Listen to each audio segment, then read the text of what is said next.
Saudara-saudari terkasih, apakah saudara sudah memulai hari ini dengan penuh sukacita dan punya niat untuk berbuat baik meskipun kecil? Semoga Tuhan memberkati niat baik saudara. Mari kita hidup sepenuhnya, karena hidup itu memang luar biasa. Hari ini saya ingin mengajak kita semua merenungkan tentang harapan. Harapan itu memberi kita kekuatan untuk maju. Meskipun sekarang ini dalam keadaan yang sangat sulit, tetapi kalau ada harapan, akan ada solusi, akan ada sesuatu yang lebih bagus, kita mempunyai semangat untuk terus berjuang. Tapi kalau tidak punya harapan, kita sungguh-sungguh lemah, karena tidak ada yang mendorong kita untuk terus berusaha. Harapan itu seperti misalnya, kalau saya suka mancing, kalau di suatu tempat, kita tahu bahwa di situ ada ikannya, meskipun itu hanya satu, saya akan berjuang untuk tetap bisa mendapatkan ikan itu. Tetapi kalau sudah tahu bahwa di situ tidak ada ikan, saya tidak akan mau untuk memancing di situ, karena pasti tidak akan dapat, karena tahu tidak ada ikannya. Nah, disinilah yang memberi kita harapan, ketika kita yakin bahwa sesuatu itu akan terjadi menjadi lebih baik. Dan itu yang terjadi kalau kita berbuat baik. Kalau kita berbuat baik, itu pasti hasilnya akan baik. Meskipun ada juga kita berbuat baik, ada juga negatifnya. Tetapi ada harapan bahwa buah baiknya tetap ada. Itu seperti kalau kita menanam padi. Menanam padi itu pasti akan tumbuh padi dan menghasilkan buah padi. Meskipun ada juga buah ilalang atau pohon ilalang yang tumbuh di situ. Tetapi sebaliknya, kalau kita menanam ilalang, itu nggak mungkin akan tumbuh padi. Nah, seperti itulah harapan.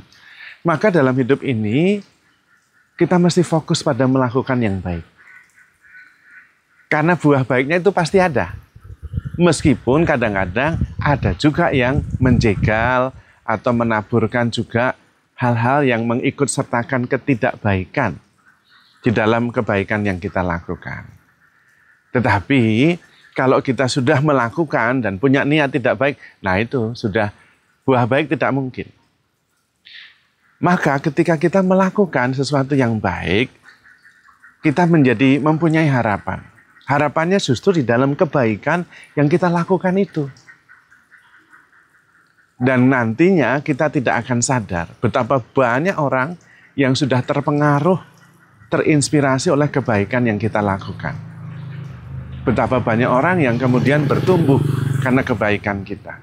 Bahkan mungkin tanpa kita ketahui, banyak orang yang diselamatkan karena perbuatan baik yang kita lakukan tanpa menyadarinya. Seperti Tuhan mengatakan bahwa yang kita lakukan oleh tangan kanan, tangan kiri tidak tahu. Karena dengan kebaikan itu memberi harapan juga kepada orang lain. Ketika kita melihat seseorang melakukan kebaikan, di dalam diri kita muncul pengharapan. Bahwa hidup itu toh mempunyai sisi-sisi baik. Sehingga orang yang mengalami kejahatan, mengalami penderitaan, tetap mempunyai pengharapan, tidak putus asa. Tetapi kalau kita melakukan kejahatan, itu juga membuat orang lain kecil hati. Nah, disitulah sebetulnya kita membangun harapan atas hidup kita sendiri maupun hidup orang lain.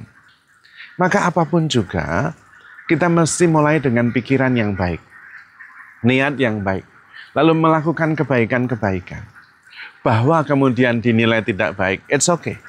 Bahwa kemudian hasilnya tidak sepenuhnya baik, it's okay.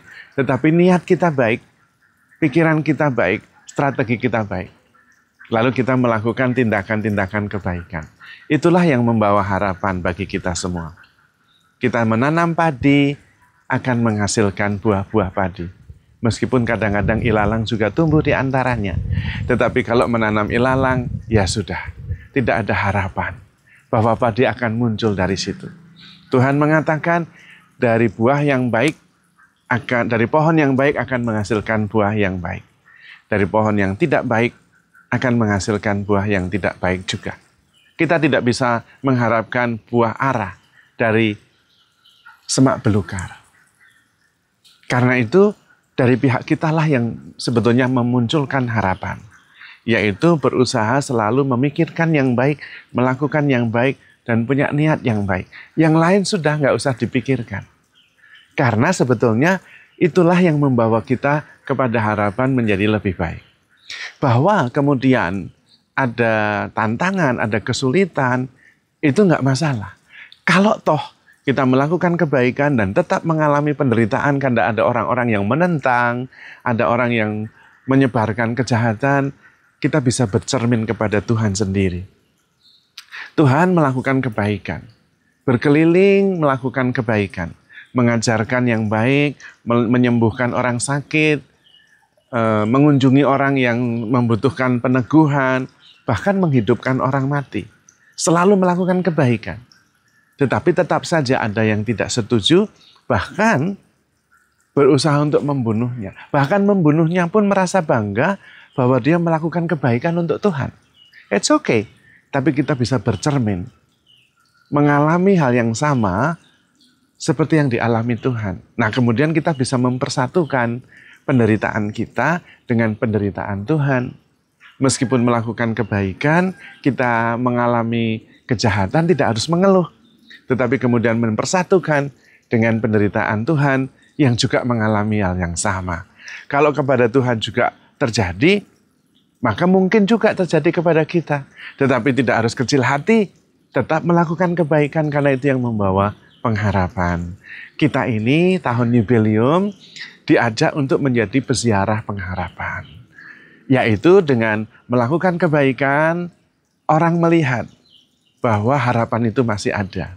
Kita pun melalui kebaikan yang kita tebar, kita mempunyai pengharapan akan mempetik juga buah-buah kebaikan. Kendati ada juga kemungkinan ilalang tumbuh di antaranya.